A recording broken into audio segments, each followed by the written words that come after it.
I want to make sure I get this right properly, Kat. What is the name of this we've got here?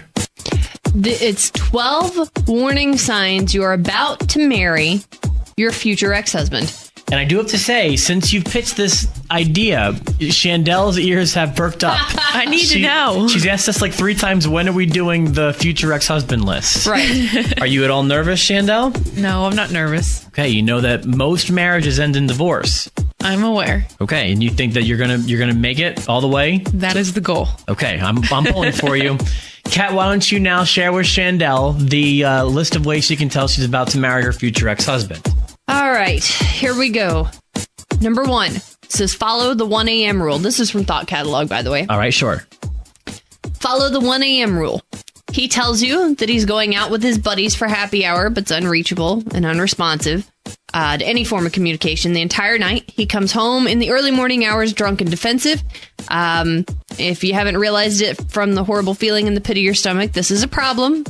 After 1 a.m., if you haven't heard from your significant other and he's still out, there's absolutely nothing going on at that hour that could be beneficial to your relationship. And at that time of night, a happily spoken for man should want to go home and snuggle with his wonderful fiance, especially after a few too many drinks. If you still haven't heard from him and can likely rule out that he is not lying dead in an alleyway somewhere, he's either really drunk and lost track of time. If this happens once, fine. If it's a repeated event, not so fine, or he's cheating on you. Either way, it's a crappy situation to be in, and you certainly don't want to marry into a crappy situation. Got it. Which situation is more ideal for you? He was found cheating on you, or he was found dead in an alley? He was found dead in an alley. That's the one you'd rather have? No, that's not the one I'd rather have, but that would be more likely. Oh, I'm saying which one would you prefer? Oh. Well, if he cheats on me, he's going to be dead in an alley either way. All right, Kat, let's keep going here. All right. Number 2 of the 12 warning signs that you're about to marry your future ex-husband. The others. It says he regularly receives phone calls and text messages from ex-girlfriends and mysterious other phone numbers belonging to unknown females, claims that they're all just friends, and gets annoyed when you question why he feels the need for additional female companionship other than yours. When push comes to shove, he argues that these friendships are extremely important to him and that he values staying in touch with former girlfriends. He asks that you trust him, which you try to do at first despite it not feeling right. Then at least one ex-girlfriend of his starts calling regularly and at odd hours, and you soon learn that this person has broken up with her fiance, and the only person not surprised is you.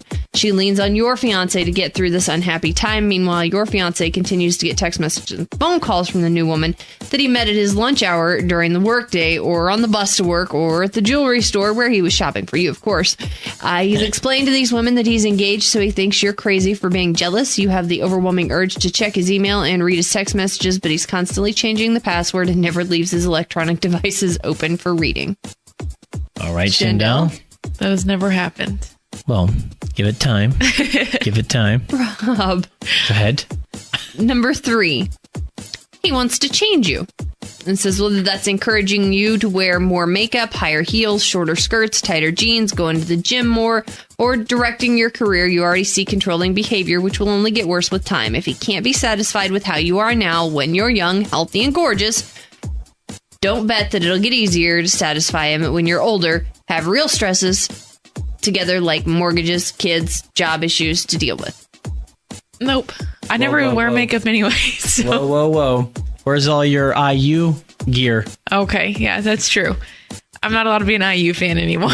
Was not all the IU clothing burned and replaced with Michigan clothing? Yes, but I didn't care because I was getting rid of old t-shirts for new t-shirts.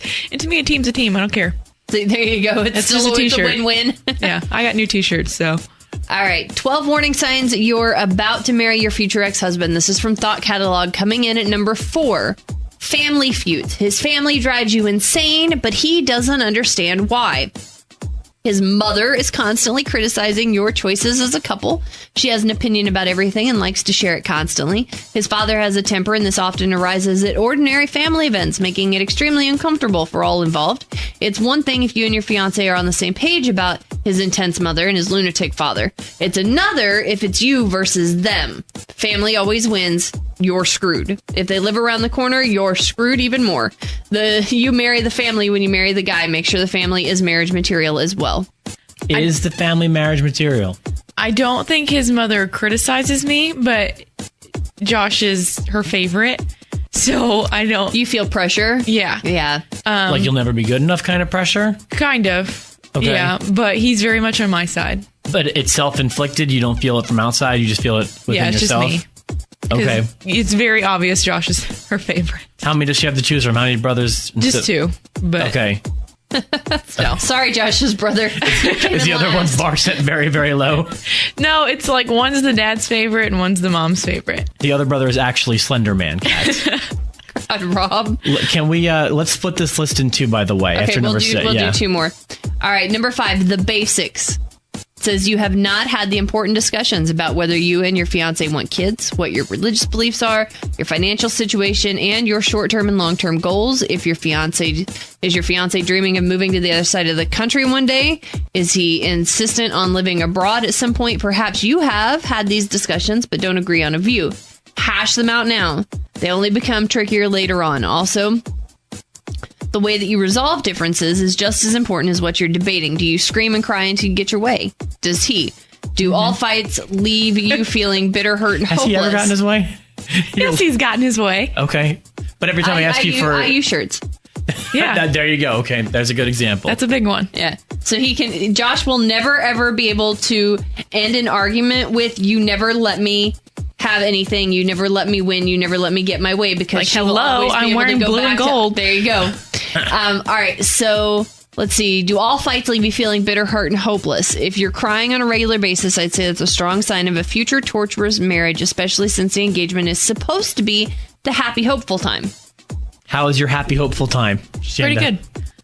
I'm trying to think of all that she said. We've talked about all the big things in the future. The biggest one is obviously kids. And you guys know I don't want kids.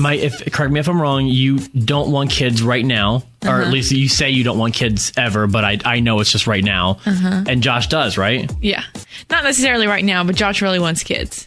Understandable. And as of right now, I'm thinking I don't ever want kids. I think there's no way you're going to make it to 30 without having a kid. Well, I told him as our compromise, I told him we would reopen the topic for discussion in 5 years. Okay. I think that's fair. 5 years? Yeah. Your viewpoint on that stuff, when I was 22, the thought of having a child was really off-putting to me. Right. And now I feel like I want one or two. I think Rob's 27 is like... biological clock is ticking, is what he's trying to tell us. Absolutely not. All right. Number 6 out of 12 warning signs that you are about to marry your future ex-husband from Thought Catalog. Red flag behaviors. Your significant other has a pretty bad hobby, which has not been addressed. Maybe he gambles like crazy. Perhaps it's blacking out regularly after a night of drinking. He or she might be into drugs, or they have no concept of money and don't have any intentions of trying to save for the long term. He may or may not be addicted to Mario Kart. How does your significant other treat people, like the staff at a restaurant, or secretary at work, or the cashier at the grocery store? Is he rude and condescending? Red flag behavior could include something as seemingly harmless as an obsession with watching sports, which might be great if you were enthusiastic about spending 20 hours a week in front of a television screaming for a team you never even knew existed. Just remember, The Wolverines. a small issue becomes a massive hurricane of pain once you marry it. Are you ready for the hurricane of pain? He is... Okay, he doesn't drink, doesn't gamble, doesn't do drugs or anything like that, but he is obsessed with Michigan. Like, very obsessed with Michigan, but it's like a family thing. But if you know this now, I think that you can slide with this one. Yeah, it doesn't bother me. Actually, the football games I cannot get into, but I've actually really gotten into the basketball games. And at one point, I knew like 10 of the players on the team. I was very uncomfortable with that. There's not a team on the planet I know 10 players of. I know, it was really weird. Even the friggin' Dream Team yesterday. Remember, I can only name like 2. So it's actually like I don't mind it now, but it might get worse. All right, there you go. He did try to tell me we were going to a Michigan game on the week of our wedding, which the hurricane of pain begins. Hurricane Josh looms. I was like, that will not be happening.